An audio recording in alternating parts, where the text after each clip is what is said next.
Shri Lalita Sahasranama Stotram chanting session. So let us start with Guru Vandanam.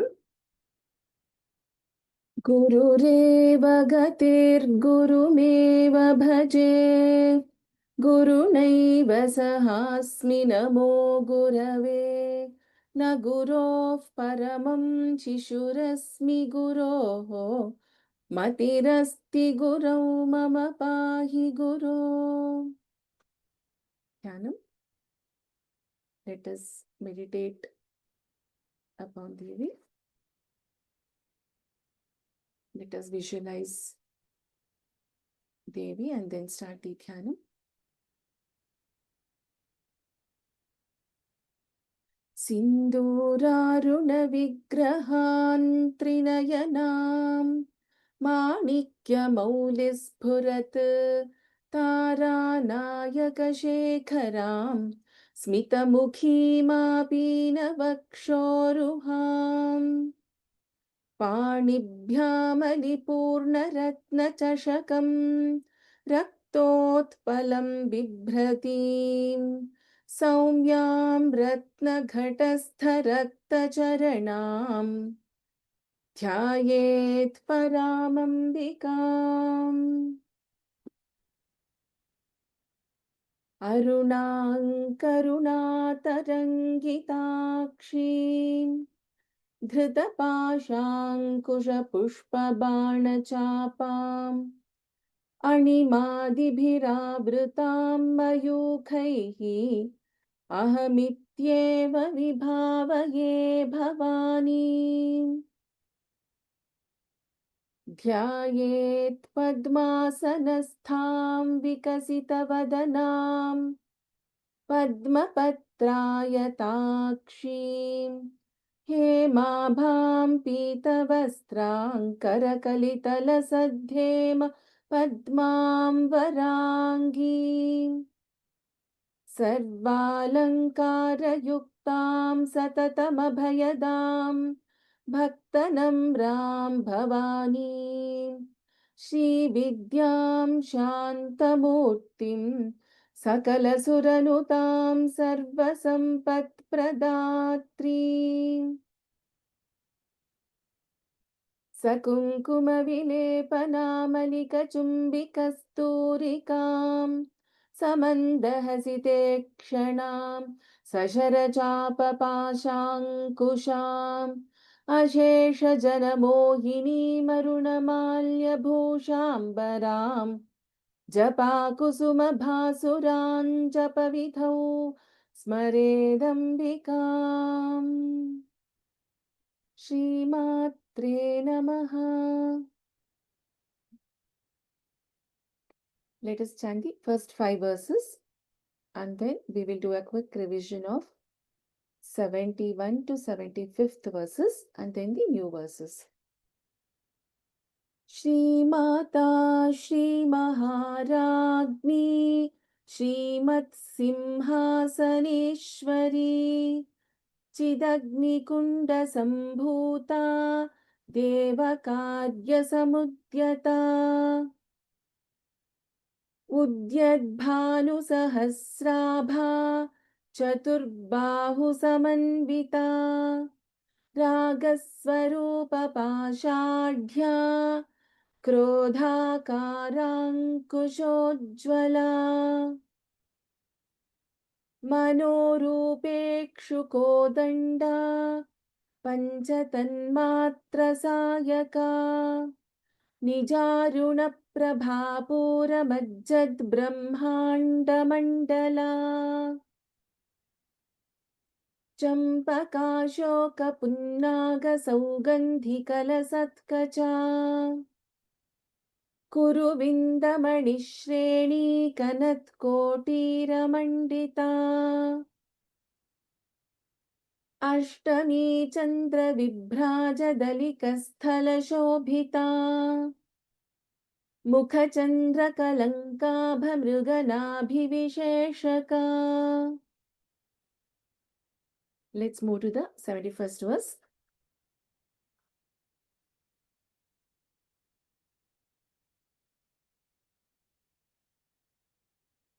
I will chant once. Ishu, you can repeat once. राजराजार्चिताराज्ञी रम्या राजीवलोचना रञ्जनी रमणीरस्या रणत्किङ्किणिमेखला राजराजानि राजीवलोचना रञ्जनीरणीरस्या रणत्किङ्किणिमेखला रमा राकेन्दुवदना रतिरूपा रतिप्रिया रक्षाकरी राक्षसघ्नी रामा रमणलम्पटा रमा राकेन्दुवदना रतिरूपा रतिप्रिया रक्षाकरी राक्षसघ्नी रामा रमणलम्पटा काम्या कामकलारूपा कदम्बकुसुमप्रिया कल्याणी जगती कन्दा करुणारससागरा काम्या कामकलारूपा कदम्बकुसुमप्रिया कल्याणी जगती कन्दा करुणारससागरा कलावती कलालापा कान्ता कादम्बरी प्रिया वरदा वामनयना वारुणी मदविह्वला कलावती कलालापा कान्ता कादम्बरी प्रिया वरदा वामनयना वारुणी मदविह्वला. Very good. I will chant this once again. कलावती कलालापा कान्ता कादम्बरी प्रिया वरदा वामनयना वारुणी मदविह्वला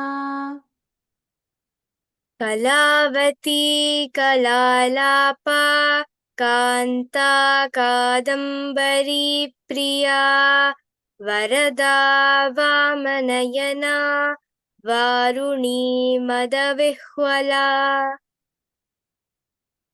Come on. विश्वाधिका वेदवेद्या विन्ध्याचलनिवासिनी Vidhatri वेदजननी Vishnumaya Vilasini विश्वाधिका वेदवेद्या विन्ध्याचलनिवासिनी Vidhatri वेदजननी Vishnumaya Vilasini. 76th verse, new verse 3. You can chant after me twice. Kshetraswarupa. Let me first read out the verse. Kshetraswarupa, Kshetreshi, Kshetra, Kshetrajna Palini. This is Ksha, Kshe. We pronounce this as Kshaya Vriddhi. In that we have both Alpa Prana Da and Maha Prana Dha. Kshaya Vriddhi. Vinirmukta Kshetrapala Samarchita Kshetraswarupa Kshetreshi क्षेत्रस्वरूपा क्षेत्रेशी क्षेत्रस्वरूपा क्षेत्रेशी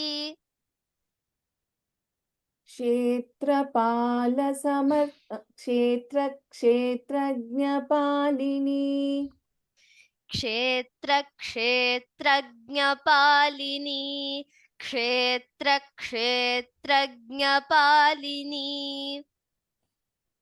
क्षेत्रस्वरूपा क्षेत्रेशी क्षेत्रज्ञपालिनी क्षेत्रस्वरूपा क्षेत्रेशी क्षेत्रक्षेत्रज्ञपालिनी क्षेत्रस्वरूपा क्षेत्रेशी क्षेत्रक्षेत्रज्ञपालिनी क्षयवृद्धिविनिर्मुक्ता क्षयवृद्धिविनिर्मुक्ता क्षयवृद्धिविनिर्मुक्ता क्षेत्रपालसमर्चिता क्षेत्रपालसमर्चिता क्षेत्रपालसमर्चिता क्षयवृद्धिविनिर्मुक्ता क्षेत्रपालसमर्चिता क्षयवृद्धिविनिर्मुक्ता क्षेत्रपालसमर्चिता क्षयवृद्धिविनिर्मुक्ता क्षेत्रपालसमर्चिता क्षेत्रस्वरूपा क्षेत्रेशी क्षेत्रक्षेत्रज्ञपालिनी क्षयवृद्धिविनिर्मुक्ता क्षेत्रपालसमर्चिता क्षेत्रस्वरूपा क्षेत्रेशी क्षेत्रक्षेत्रज्ञपालिनी क्षयवृद्धिविनिर्मुक्ता क्षेत्रपालसमर्चिता क्षेत्रस्वरूपा क्षेत्रेशी क्षेत्रक्षेत्रज्ञपालिनी क्षयवृद्धिविनिर्मुक्ता क्षेत्रपालसमर्चिता We have 3 names in the first line and 2 names in the second line of this verse. Vijaya, Vimala, Vandya, Vandaru Janavatsala, Vagvadini, Vamakeshi, Vanhi Mandala Vasini. Vijaya, Vimala, Vandya, Vijaya Vimala वन्द्या Vijaya Vimala वन्द्या Vandaru Janavatsala, वन्दारुजनवत्सला वन्दारुजनवत्सला Vijaya, Vimala, Vandya, Vandaru Janavatsala. Vijaya Vimala वन्द्या वन्दारुजनवत्सला Vijaya Vimala वन्द्या वन्दारुजनवत्सला Vagvadini, Vamakeshi, वाग्वादिनी वामकेशी वाग्वादिनी वामकेशी Vanhi Mandalavasini, वह्निमण्डलवासिनी वह्निमण्डलवासिनी Vagvadini, Vamakeshi, Vanhi Mandalavasini. वाग्वादिनी वामकेशी वह्निमण्डलवासिनी वाग्वादिनी वामकेशी वह्निमण्डलवासिनी Vijaya, Vimala, Vandya, Vandaru Janavatsala, Vagvadini, Vamakeshi, Vanhi Mandalavasini. विजया विमला वन्द्या वन्दारुजनवत्सला वाग्वादिनी वामकेशी वह्नि मण्डलवासिनी विजया विमला वन्द्या वन्दारुजनवत्सला वाग्वादिनी वामकेशी वह्नि मण्डलवासिनी. So there are 4 names in the first line and 3 names in the second line of this verse. 78th verse. Bhakti mat kalpalatika, bha is Mahaprana, Pashupasha vimochini, Samhrita shesha pashanda, Samhrita. We have her under Samhrita, and then we have Sha as well as Sha. Shesha Pashanda Sadachara Pravartika Bhakti Mat Kalpalatika. Bhaktimat kalpalatika. Bhaktimat kalpalatika. Pashupasha Vimochini. Pashupasha vimochini. Pashupasha vimochini. Bhakti Mat Kalpalatika Pashupasha Vimochini. Bhaktimat kalpalatika. Pashupasha vimochini. Bhaktimat kalpalatika. Pashupasha vimochini.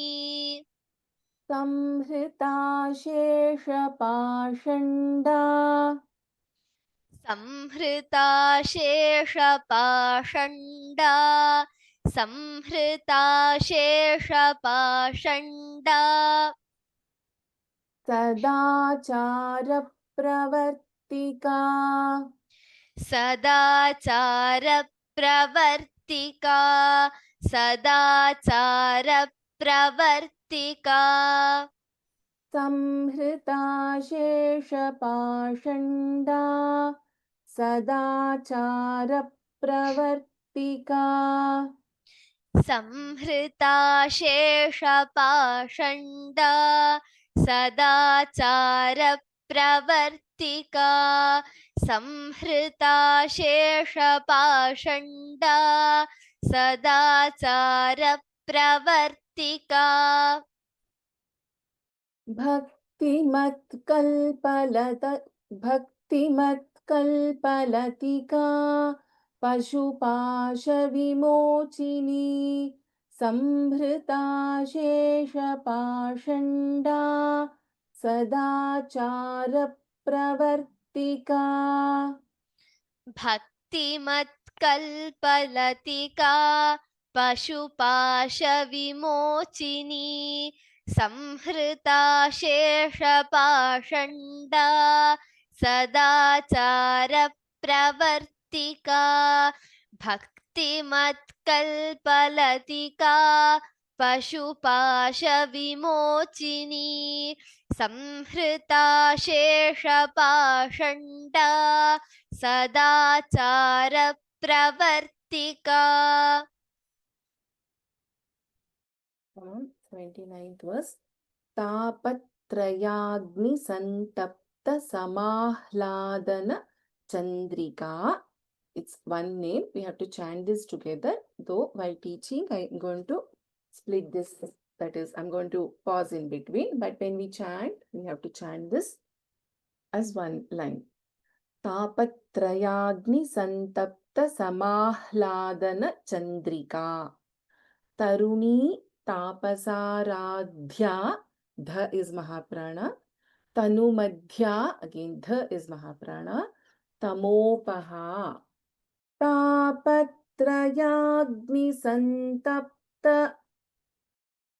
तापत्रयाग्निसन्तप्त तापत्रयाग्निसन्तप्त Samahladana Chandrika. समाह्लादनचन्द्रिका समाह्लादनचन्द्रिका तापत्रयाग्निसन्तप्तसमाह्लादनचन्द्रिका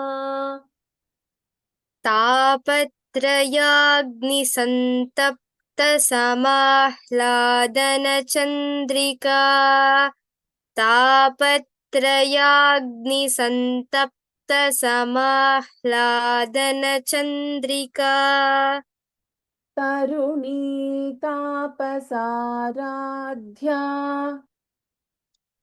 तरुणी तापसाराध्या तरुणी तापसाराध्या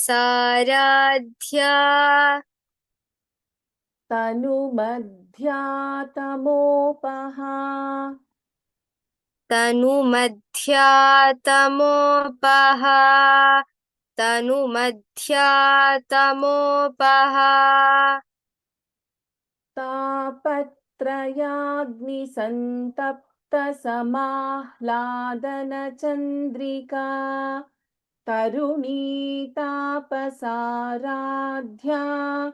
तनुमध्यातमोपहा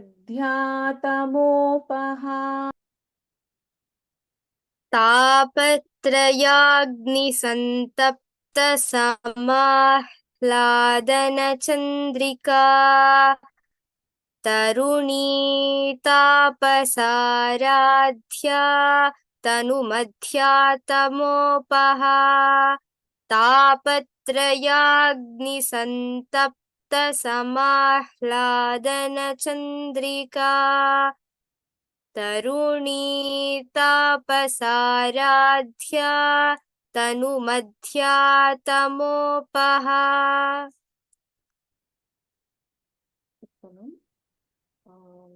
In this first line, we have only one name, and in the second line, we have four names. Let's go to the 80th verse. Chitistatpada lakshyartha, ksha, lakshya, then the last letter, tha is Mahaprana. Chitistatpada lakshyartha, chideka rasarupini, ru dirgha, swatmananda lavibhuta, bha is Mahaprana. Swatmananda lavibhuta brahmadhyananda santatihi. Brahmadhyananda santatihi. Brahma and Adi, so Brahmadi, Brahmadhyananda santati. Chitistatpada lakshyartha. चितिस्तत्पदलक्ष्यार्था चितिस्तत्पदलक्ष्यार्था चिदेकरसरूपिणी चिदेकरसरूपिणी चिदेकरसरूपिणी चितिस्तत्पदलक्ष्यार्था चिदेकरसरूपिणी चितिस्तत्पदलक्ष्यार्था चिदेकरसरूपिणी चितिस्तत्पदलक्ष्यार्था चिदेकरसरूपिणी स्वात्मानन्दलवीभूत स्वात्मानन्दलवीभूत स्वात्मानन्दलवीभूत ब्रह्माद्यानन्दसन्ततिः ब्रह्माद्यानन्दसन्ततिः ब्रह्माद्यानन्दसन्ततिः स्वात्मानन्दलवीभूत ब्रह्माद्यानन्दसन्ततिः स्वात्मानन्दलवीभूत ब्रह्माद्यानन्दसन्ततिः स्वात्मानन्दलवीभूत ब्रह्माद्यानन्दसन्ततिः चितिस्तत्पदलक्ष्यार्था चितिस्तत्पदलक्ष्यार्था चिदेकरसरूपिणी स्वात्मानन्दलवीभूतब्रह्माद्यानन्दसन्ततिः चितिस्तत्पदलक्ष्यार्था चिदेकरसरूपिणी स्वात्मानन्दलवीभूतब्रह्माद्यानन्दसन्ततिः चितिस्तत्पदलक्ष्यार्था चिदेकरसरूपिणी स्वात्मानन्दलवीभूतब्रह्माद्यानन्दसन्ततिः. Tamam. So we have three names in the first line, and we have one name in the second line of this verse. So we will have a small practice session today. Before that, I request Trayi and Ishu to chant the verses one by one once. You can start, Ishu, with 71st verse.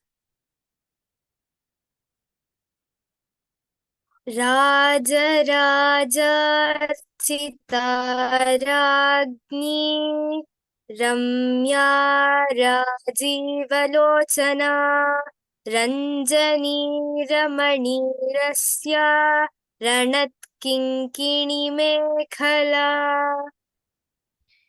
Rama राकेन्दुवदना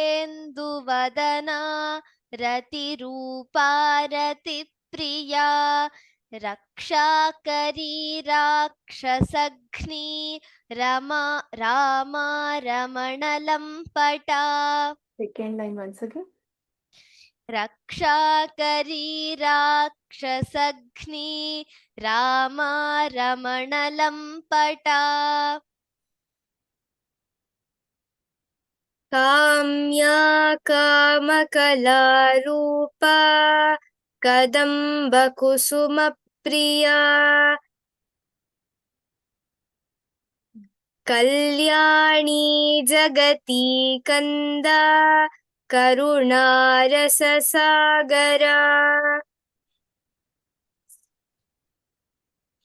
कलावती कलालापा कान्ता कादम्बरी प्रिया वरदा वामनजना वारुणी मदविह्वला.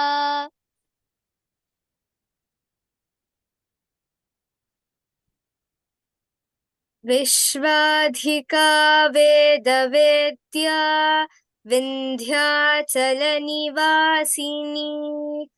Vidhatri वेदजननी Vishnumaya Vilasini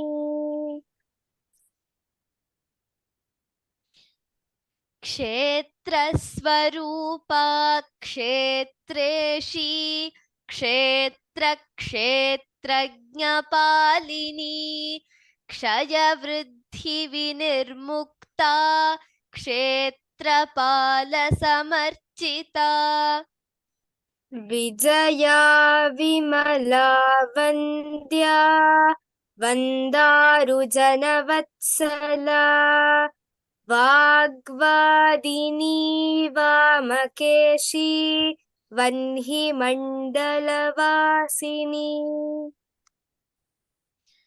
भक्तिमत्कल्पलतिका पशुपाशविमोचिनी संहृता शेषपाषण्डा सदाचारप्रवर्तिका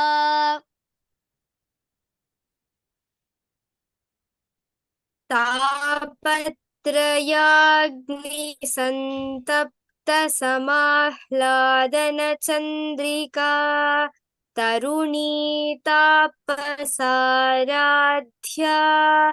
तनुमध्या तमोपहा चितिस्तत्पदलक्ष्यार्था चिदेकरसरूपिणी स्वात्मानन्दलवीभूतब्रह्माद्यानन्दसन्ततिः. So I request the attendees to raise hands for chanting practice. We'll start from the first verse today to practice. I request Ishu to help me out with the practice today, and I request Ravi to please note the names of the people who have chanted. To make it easier, I humbly request those who have got opportunity in the last few classes who have chanted earlier to please refrain from raising hands today. Satish Kumar Mahodaya. नमस्कारः महोदये। दुष्टदुराचारा शमनी दोषवर्जिता सर्वज्ञा सान्द्रकरुणा समानाधिकवर्जिता। Mahodaya, in the first line, it is Dushta Dura Durachara Shamani. Durachara Shamani is one word. Can you repeat that? Yes. दुष्टदुराचार शमनी दोषवर्जिता Uttamam. दुष्टदुराचारशमनी दोषवर्जिता Sarvagya. Thank you. Dhanyawada. Ishu, can you call out the names also and mute unmute? You can see the order. Sushma Bhagini. नमस्ते ma'am. Namaste. सर्वशक्तिमयी सर्वमंगला सद्गतिप्रदा सर्वेश्वरी सर्वमयी सर्वमंत्रस्वरूपिणी। Uttamam Bhagini. There were no mistakes. Dhanyawada. Thank you. Nandini Bhagini. सर्वयन्त्रात्मिका सर्वतन्त्ररूपा मनोन्मनी माहेश्वरी महादेवी महालक्ष्मीर्मृडप्रिया। Dhanyawada Bhagini. Subramanian Krishnan Mahodaya. महारूपा महापूज्या महापातकनाशिनी महामाया महासत्त्वा महाशक्तिर्महारतिः। Uttamam Mahodaya. Dhanyawada. Shubham Gupta. Can you chant the 55th verse? Yes. महाभोगा महेश्वर्या महावीर्या महाबला महाबुद्धिर्महासिद्धिर्महायोगे स्वरेश्वरी। Uttamam Mahodaya. Dhanyawada. Jyoti Bhagini. नमस्ते ma'am. Namaste Bhagini. Can you chant the 55th? महायंत्रा महामंत्रा महायंत्रा महासना महायागक्रमाराध्या महाभैरवपूजिता। Uttamam Bhagini. Dhanyawada. Thank you ma'am.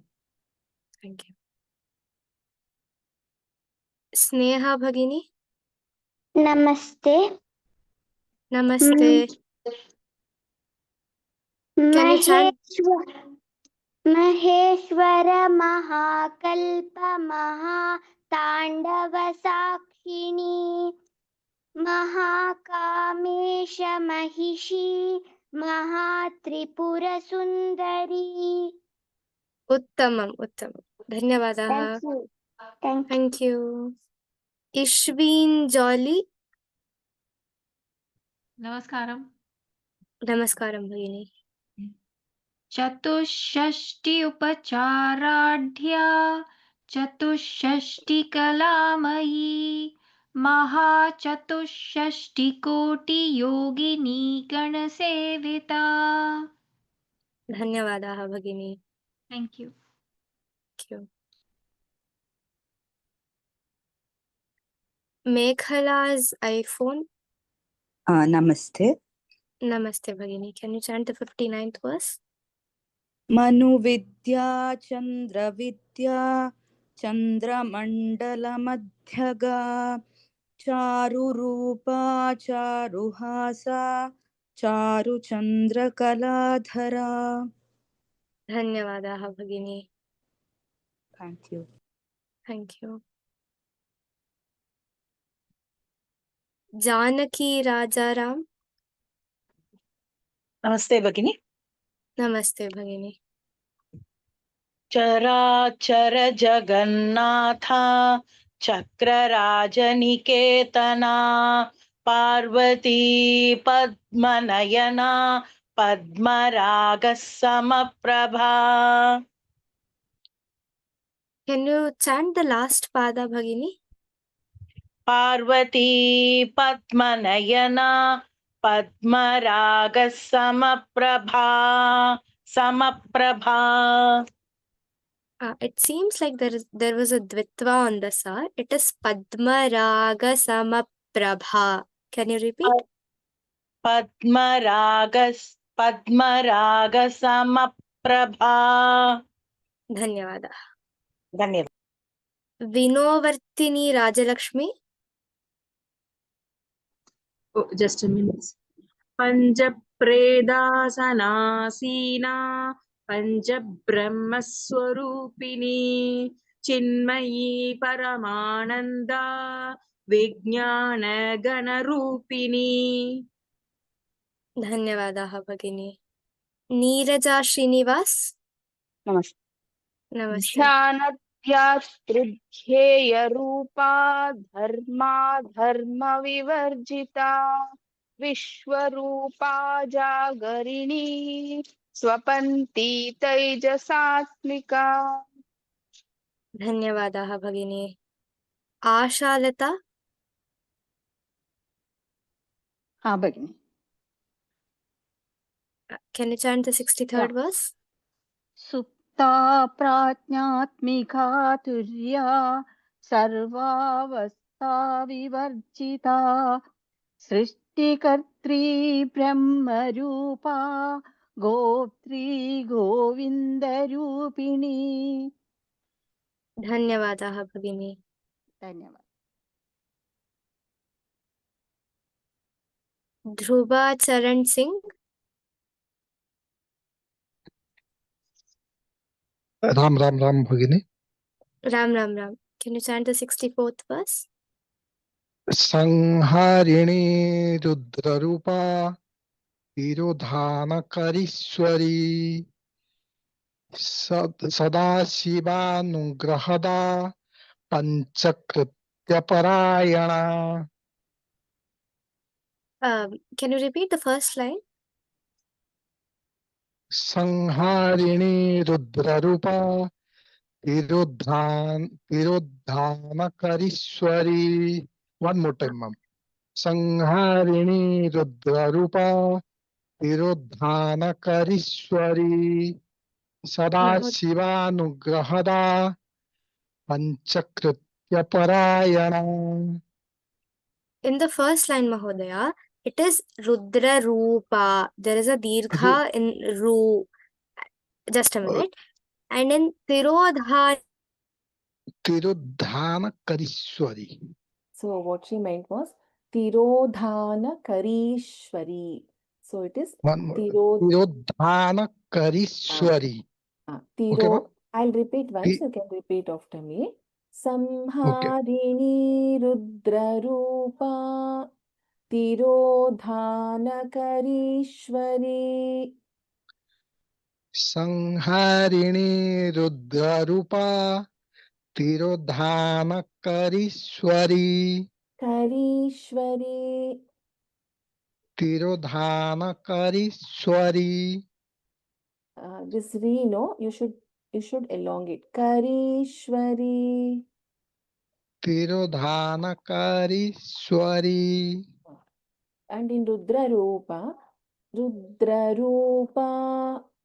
Rudrarupa Tirodhanakarishwari You should not say Karishwari. It is Karishwari. Karishwari Okay, I will split and teach. Okay, Kari. Can you say? Kari Very good. Karishwari. Shwari. Karishwari Very good. Uttam. Karishwari. Yes. Okay. ಧನ್ಯವಾದ. Okay, namaskar ma'am, namaskar. ನಮಸ್ಕಾರ. Shweta ಭಗಿ. भानुमण्डलमध्यस्था Bhairavi बहमालिनी padmasana बहवती पद्मनाभशगोदरी. Bhagini, let's just look at the Mahapranas once. So Bha is a Mahaprana. Bhanu Mandala Madhyastha. भानुमण्डलमध्यस्था Bhairavi Bhagamalini. Bhairavi बहमालिनी. So the Bha is a Mahaprana there. We should put a little bit of stress. Okay, thank you. Yes. Could you just repeat that pada once? भानुमण्डलमध्यस्था Bhairavi बहमालिनी. Same rule applies for the other padas also. Everywhere Bha is a Mahaprana in this shloka. Okay, Dhanyavada. thank you. Revati Bhagini. Ram Ram Ram. Ram Ram Ram. उन्मेष निमिषोत्पन्न विपन्न भुवनावली सहस्रशीर्षवदना सहस्राक्षी सहस्रपात्. Uttamam Bhagini. Dhanyavada. धन्यवादः. Jayasudha Bhagini.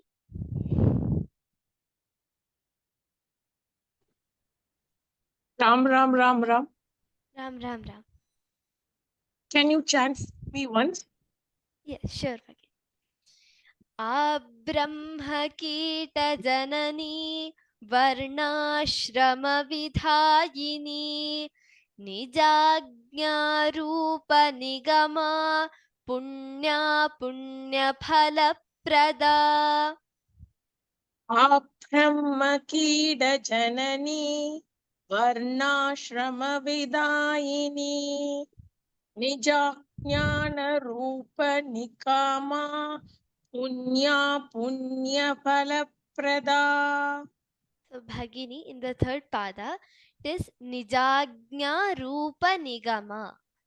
निजाज्ञ रूप निकमा. Yes, निजाज्ञ रूप निकमा. Nijagnya Rupa Nigama. निजाज्ञान रूप Nigma. So it's actually Nijagnya and then Rupa Nigama. So I will say it once. Could you please repeat? Nijagnya Rupa Nigama. निजाज्ञान रूप Nigma. So it is not Jnana, it is just Nijagnya, Agnya. So it is Nijagnya. निजाज्ञा. And then it is Rupa Nigama. So Nijagnya Rupa Nigama. निजाज्ञान रूप Nigma. So Bhagini, there is no Jnana. So it is just Jna. Nijagnya Rupa Nigama. निजाज्ञा रूप Nigma. Yes, Bhagini. Could you just chant that once? निजाज्ञा रूप Nigma. Uttamam Bhagini. Dhanyavada. Ramaswamy Mahodaya.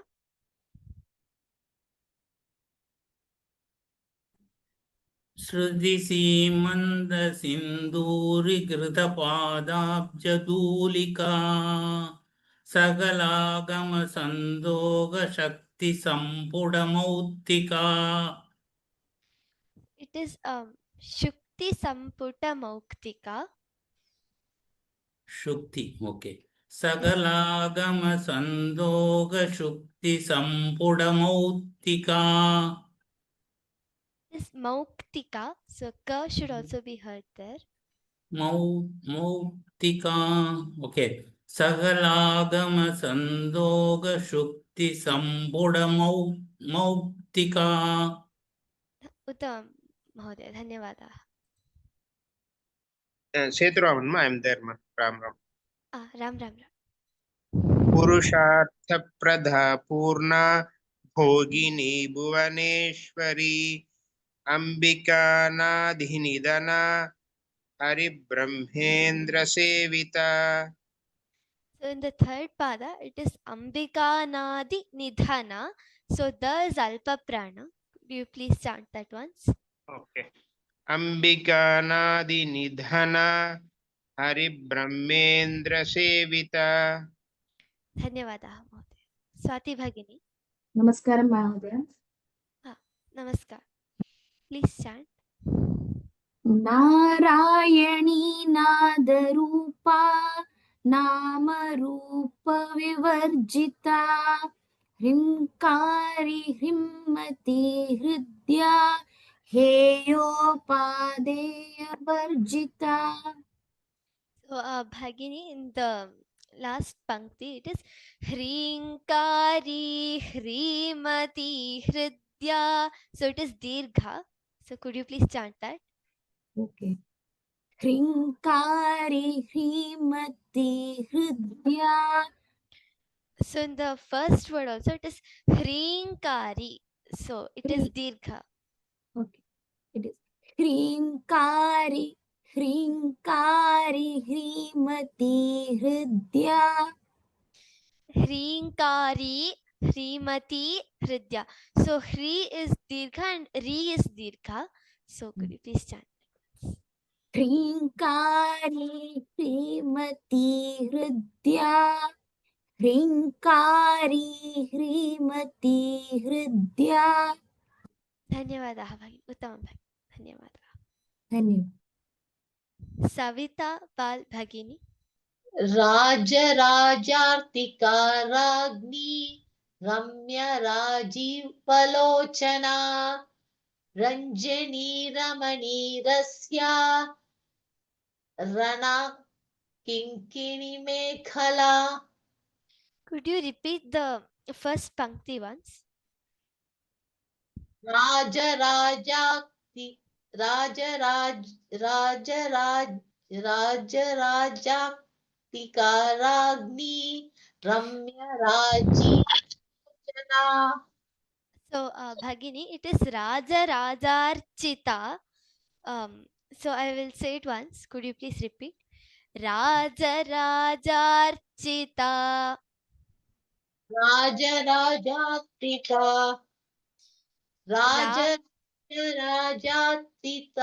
राजराजार्चिता. Yes, Bhagini. So it is Raja Rajarchita. So could you say that once? Rajarajarchita. And also it is Ramya. It is Dirgha there. Could you please chant the first pankti once more? Rajarachita Ragni Ramya Rajivalochana. This Ramya Rajivalochana. So Ramya Rajivalochana. Ramya Rajivalochana. धन्यवादाः भगिनी. Nivedita Purohit Bhagini. You please chant Yeah. the 72nd verse. Yes. Rama Rakendruvadana Ratirupa Ratipriya Rakshakari Rakshasagni Rama Ramana Lampata. Could you please repeat the first pada? Rama Rakendruvadana Ratirupa. So Bhagini, it is Rakendu Vadana. There is no Rakendru Okay. Vadana. So could you Okay. please repeat that? Rakendu Vadana. Yes, Bhagini. Rama राकेन्दुवदना रतिरूपा Ratipriya रक्षाकरी राक्षसग्नी रामा रमणलम्पटा। उत्तमं भगिनी, धन्यवादाः।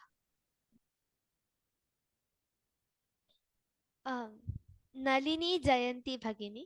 राम राम भगिनी। राम राम राम। काम्या कामकलारूपा कदम्बकुसुमप्रिया कल्याणी जगती कंदा करुणारससागरा। धन्यवादाः भगिनी। धन्यवाद। ASH1614 at yahoo.com. Ram Ram भगिनी। Ram Ram Ram. Could you please chant? कलावती कलालापा कांता कादम्बरी प्रिया वरदा वामनयना वारुणी मदविह्वला। धन्यवादाः महोदय, उत्तमं। हरीश शेट्टी महोदय। 75th, right? Yes, विश्वादिका वेदवेद्या विंध्याचला निवासिनी विदात्रिवेद जननी विष्णु माया Vilasini. So Mahodaya, it is Vishwadhika Vedavedya. विश्वादिका वेदवेद्या विंध्याचला Nivasini. So it is Vindhyachala Nivasini. विंध्याचला Nivasini Nivasini. Vindhyachala Nivasini. विंध्याचला Nivasini. Ha, yes, Mahodaya. And in the next pankti, Vidhatri Vedajanani. विदात्री वेद जननी विष्णु माया Vilasini. So it is Dirgha there. Vidhatri Vedajanani. विदात्री वेद जननी। Please chant that once. विदात्री वेद जननी विष्णु माया Vilasini. So it is Dirgha, right? So it is Vidhatri Vedajanani. Vidhatri वेद जननी। So it is Vidhatri. Vidhatri. The 3 is Dirgha. Ha. So while chanting, it will be Vidhatri Vedajanani. Vidhatri वेद जननी. Uttamam. Is it okay? Is it okay? Yes, Mahodaya. Okay. Thank you. Dhanyavadaha Atrayi. Dhanyavadaha Ishu for helping with the practice. So before we go about, there was a question. So I'll just revisit that question once and then. So in this, it was the 64th verse, Anuswara Mha. So here, Anuswara is before Ha and it is Samharini. There is no question of here. Samharini is the correct pronunciation here. So some of you did not get the chant chance to chant. So we will do the practice again in the next session. We'll call out your names with that. Let us do the Mangalam.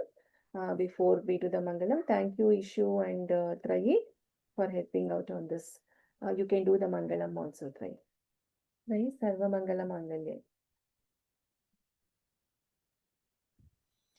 सर्वमङ्गलमाङ्गल्ये शिवे सर्वार्थसाधिके शरण्ये त्र्यम्बिके गौरी नारायणि नमोऽस्तुते. Dhanyavadaha. Pranams to everyone. Punarmilama.